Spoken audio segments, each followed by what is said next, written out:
Hello, നമ്മുടെ യാത്ര അട്ടപ്പാടിയിലെ വിവിധ സ്ഥലങ്ങളിലേക്കാണ്. ഇവയെല്ലാം നമ്മൾ കണ്ടു കഴിഞ്ഞു. ഇനി പുതിയ കാഴ്ചകളുമായി നമുക്ക് യാത്ര തുടരാം. സൈലന്റ് വാലി ഇൻഫർമേഷൻ സെന്ററിന്റെ പുറത്തായി ഇതുപോലൊരു KSRTC ബസ് നിൽക്കുന്നുണ്ട്. അത് KSRTC ടൂറിസത്തിന്റെ ഭാഗമായി ടൂറിസ്റ്റുകളെ കൊണ്ടുവന്നതാണ്. KSRTCയുടെ ബഡ്ജറ്റ് ഫ്രണ്ട്ലി ട്രിപ്പുകൾ ട്രെൻഡിങ് ആയിരിക്കുന്ന സമയമാണിത്. ഇതിവിടെയുള്ള ഫോറസ്റ്റ് ഡോർമെട്രിയുടെ മുൻവശമാണ്. ഇത് സൈലന്റ് വാലിയുടെയും അതിനു ചുറ്റുമുള്ള ബഫർ സോണിന്റെയും മാതൃകയാണ്. നമുക്കിനി പോവാനുള്ളത് ഒരു ഒറ്റമൂലി ചികിത്സ തേടിയാണ്. നമ്മൾ ഇങ്ങോട്ട് പ്രവേശിക്കുന്നത് ആനവായി ചെക്ക് പോസ്റ്റിലെ ചെക്കിംഗ് എല്ലാം കഴിഞ്ഞിട്ടാണ്. നമ്മുടെ ID പ്രൂഫ്, പോകുന്നതിന്റെ ഉദ്ദേശം, വാഹന നമ്പർ എന്നിവയെല്ലാം അവരെ ബോധ്യപ്പെടുത്തണം. കേരളത്തിലേക്കാൾ തമിഴ്നാട് പ്രസിദ്ധി ആർജിച്ച ഒരു ഒറ്റമൂലി ചികിത്സാ കേന്ദ്രമുണ്ട്. ഇവിടെ പ്രധാനമായിട്ടും ക്യാൻസറിനാണ് ചികിത്സിക്കുന്നത്. അതുകൂടാതെ തന്നെ എല്ലാ അസുഖങ്ങൾക്കുള്ള മരുന്നുകളും ഇവിടെ ലഭ്യമാണ്. വള്ളിയമ്മാൾ ഗുരുകുലം ചാരിറ്റബിൾ ട്രസ്റ്റ് എന്നാണ് ഇതിന്റെ പേര്. ഒരുപാട് കാലങ്ങളായിട്ട് ഈ പേര് കേൾക്കുന്നുണ്ടെങ്കിലും ഇതാദ്യമായിട്ടാണ് ഞങ്ങൾ അങ്ങോട്ടേക്ക് പോകുന്നത്. അതുപോലെ തന്നെ ഇവിടെ സന്ദർശിക്കുന്നത് വരെ ഇതൊരു ഹോമിയോ ക്ലിനിക് ആണെന്നാണ് എൻ്റെ ഒരു വിശ്വാസം. ഇവിടെ വന്ന് കണ്ടപ്പോഴാണ് ആയുർവേദ ഒറ്റമൂലി ചികിത്സാ കേന്ദ്രമാണെന്ന് മനസ്സിലായത്. കുറെ നാളുകളായിട്ടുള്ള അച്ഛന്റെ മുട്ടുവേദനയ്ക്ക് പരിഹാരമാവുമല്ലോ എന്ന് കരുതിയാണ് ഞങ്ങൾ ഇങ്ങോട്ടേക്ക് പുറപ്പെടാൻ തീരുമാനിച്ചത്. വള്ളിയമ്മാൾ തുടങ്ങി വെച്ച ചികിത്സാ കേന്ദ്രം അടുത്ത തലമുറക്കാരാണ് നോക്കി നടത്തുന്നത്. ഇവിടുത്തെ ബോർഡുകളെല്ലാം തമിഴിലാണ് എഴുതിയിരിക്കുന്നത്. അതുകൊണ്ട് തന്നെ ഇവിടെ വരുന്നവർ ഭൂരിഭാഗം പേരും തമിഴ്നാട്, മെയിൻലി കോയമ്പത്തൂർ ബേസ്ഡ് ആയിട്ടുള്ള രോഗികളാണ്. നല്ല വീതിയുള്ള നീളമേറിയ കുത്തനെയുള്ള റോഡാണ് ഹോസ്പിറ്റലിലേക്കുള്ളത്. ഇത്രയും വലിയ കാടിന് നടുവിലായി ഇതുപോലൊരു ചികിത്സാ കേന്ദ്രം യഥാർത്ഥത്തിൽ എന്നെ ഞെട്ടിക്കുന്നതായിരുന്നു. ശരിക്കും നഗരമധ്യങ്ങളിൽ കാണുന്നത് പോലുള്ള സൗകര്യമുള്ള വലിയൊരു ആശുപത്രി, വളരെ വിശാലമായ കാർ പാർക്കിംഗ് സൗകര്യം, ഇതിന് പരിസരത്ത് തന്നെ സ്റ്റേ ചെയ്യാനുള്ള സൗകര്യങ്ങളും ഉണ്ട്. ഇതിന് പുറകിലായി ട്രീ ഹട്ട് ഫെസിലിറ്റീസും ഉണ്ട്. ഞങ്ങൾ ടോക്കൺ എടുക്കാനായി നിന്നപ്പോൾ അവിടെ ഡോക്ടർ ഇല്ലെന്നാണ് അറിഞ്ഞത്. ഡോക്ടർ നേരിട്ട് പരിശോധിച്ച ശേഷം മാത്രമേ രോഗികൾക്ക് മരുന്ന് നൽകാറുള്ളൂ. 1 മണി വരെയുള്ള ഡോക്ടറുടെ കൺസൾട്ടിങ് കഴിഞ്ഞാൽ 4 മണിയാവും ഏകദേശം നമുക്ക് മരുന്നുകളെല്ലാം തയ്യാറാക്കി കിട്ടാൻ. ഇവിടെ തിങ്കളാഴ്ച അവധി ദിവസമാണ്. ഈ ചികിത്സാ കേന്ദ്രത്തിന്റെ ചുറ്റും നിറയെ മലകളും കാടുകളുമാണ്. ഇതിനിടയിൽ ഔഷധ തോട്ടങ്ങളുമുണ്ട്. ഈ ചികിത്സാ കേന്ദ്രത്തോട് ചേർന്ന് തന്നെ ഒരു ക്യാൻറ്റീൻ പ്രവർത്തിക്കുന്നുണ്ട്. വളരെ സ്പേഷ്യസ് ആയിട്ടുള്ള ഒരു ക്യാൻറ്റീനാണ് ഇവിടെ. ഡോക്ടറെ കാണാനായി വളരെ നേരത്തെ എത്തിപ്പെടുന്നവർക്കും വളരെ ദൂരെ നിന്നും വരുന്നവർക്കും ഇത് വലിയൊരു ആശ്വാസമാണ്. ഇവിടെ ചില നാച്ചുറൽ പ്രൊഡക്ട്സ് നമുക്ക് അവൈലബിൾ ആണ്. ചക്കിലാട്ടി, വെളിച്ചെണ്ണ പോലുള്ള ഹെൽത്തി ഓപ്ഷൻസ് നമുക്കിവിടെ ഉണ്ട്.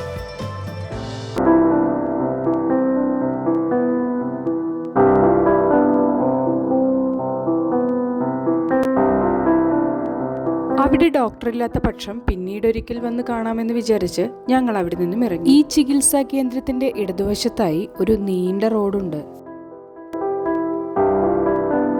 ഇവിടെ കുറച്ചുകൂടി മനോഹരമാണ്. പുറത്തുനിന്നുമുള്ള ആൾക്കാരോ വാഹനങ്ങളോ ഇവിടെ അധികം കാണാനില്ല. പോകുന്ന വഴിയിൽ വേറെയും ഒറ്റമൂലി ചികിത്സാ കേന്ദ്രങ്ങൾ കണ്ടു. പക്ഷെ അതൊന്നും തുറന്നു പ്രവർത്തിക്കുന്നതായിരുന്നില്ല. അതുപോലെ തന്നെ നമ്മൾ ഉള്ളിലേക്ക് വരുമ്പോൾ ഇവിടെയുള്ള ജനസമൂഹത്തിനായി വളരെ മെച്ചപ്പെട്ട രീതിയിലുള്ള ആധുനിക സൗകര്യങ്ങൾ ഒരുക്കിയിരിക്കുന്നത് കാണാം. ഇവിടെ സഹകരണ ബാങ്ക് ഉൾപ്പെടെ വനവിഭവ ശേഖരണ ഗോഡൌണും പ്രവർത്തിക്കുന്നുണ്ട്. നമുക്ക് ലഭിക്കുന്ന പല നാച്ചുറൽ പ്രൊഡക്ട്സും ഇതുപോലുള്ള ഗോഡൌൺ വഴി ശേഖരിച്ചു വരുന്നവയാണ്. ഇവിടെ പോകുന്ന വഴിയിൽ തന്നെ കുറെ പാറക്കെട്ടുകളെല്ലാം ഉണ്ട്. എപ്പോഴേക്കോ ഉരുൾപൊട്ടി പാറക്കെട്ടുകൾ വന്നടിഞ്ഞതുപോലെയാണ് എനിക്ക് തോന്നിയത്. ഇവിടുത്തെ വെള്ളത്തിൽ ഒരാൾ ഓട്ടോറിക്ഷ കഴുകുന്നുണ്ടായിരുന്നു. ഈ റോഡുകളെല്ലാം തന്നെ ഇന്റർലോക്ക് ചെയ്തിട്ടുള്ള വളരെ മനോഹരമായിട്ടുള്ള റോഡുകളാണ്. ഈ വഴികളെല്ലാം തന്നെ ഒരുപാട് വളവുകളും തിരിവുകളും ഉള്ളതാണ്.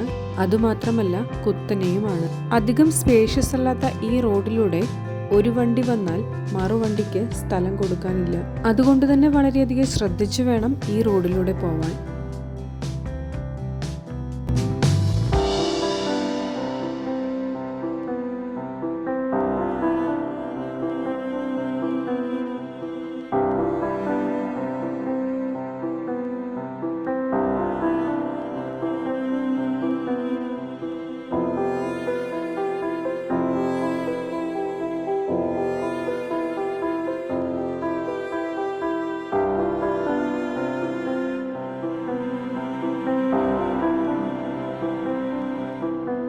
തിരിച്ചു വരുമ്പോൾ ഈ പാറക്കെട്ടിനിടയിലൂടെ ഒഴുകുന്ന ഈ നീർച്ചാലിനടുത്ത് പോയി ഇരിക്കാൻ തോന്നി.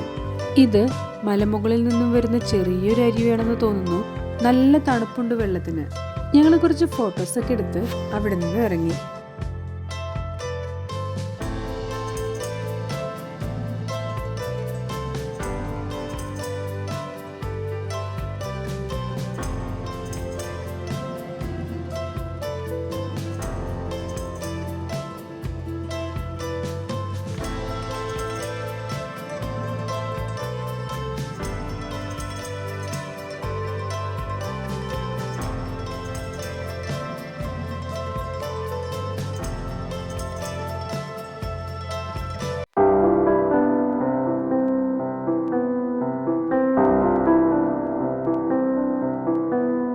ഇത് നമ്മൾ വരുന്ന വഴിയിൽ കാണുന്ന പുഴയോരമാണ്. ഏകദേശം 20 വർഷങ്ങൾക്ക് മുമ്പാണ് ഞാൻ അവസാനമായിട്ട് ഇവിടെ വന്നിട്ടുണ്ടായിരുന്നത്.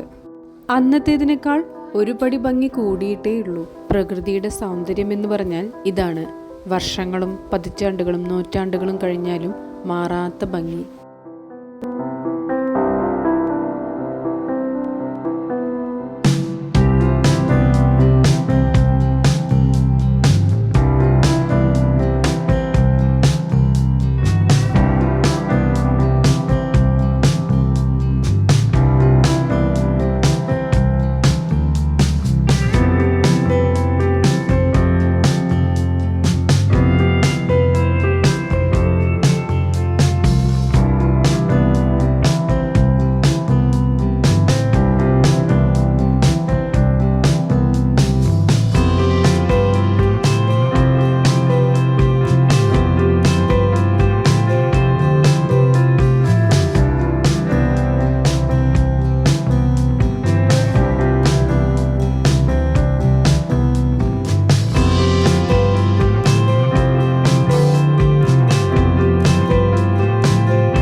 നമ്മൾ പോയ വഴിയെ തന്നെ തിരിച്ചു വന്നു. മുക്കാലി ജംഗ്ഷനിലെത്തി. ഇവിടെ നമുക്ക് ഒരുപാട് ഇക്കോ ഷോപ്പുകൾ കാണാൻ കഴിയും. ഒരുപാട് നാച്ചുറൽ പ്രോഡക്റ്റ് നമുക്കിവിടെ കാണാം. ഇത് സ്പൈസി വേൾഡ് എന്ന ഇക്കോ ഷോപ്പാണ്. ഇതിന്റെ ഒരു ബ്രാഞ്ച് ആനമുളിയിലുണ്ട്. അട്ടപ്പാടി ഭാഗത്ത് മാത്രം കണ്ടുവരുന്ന, അവിടെ മാത്രം ലഭിക്കുന്ന കുറെ പ്രൊഡക്ട്സ് ഉണ്ട് കേട്ടോ. അതില് ചില ഓയിൽ പോലുള്ള മരുന്നുകൾ ഉൾപ്പെടും. ചെറുധാന്യങ്ങളായ മുളയരി, തീന, ചാമ, അങ്ങനെ ഒരുപാട് ഐറ്റംസ് ഉണ്ട്.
തുടരുകയാണ്. ഇനിയും ഒരുപാട് കാഴ്ചകളുണ്ട്. കൂടുതൽ വിശേഷങ്ങളുമായി നമുക്ക് അടുത്ത വീഡിയോയിൽ കാണാം.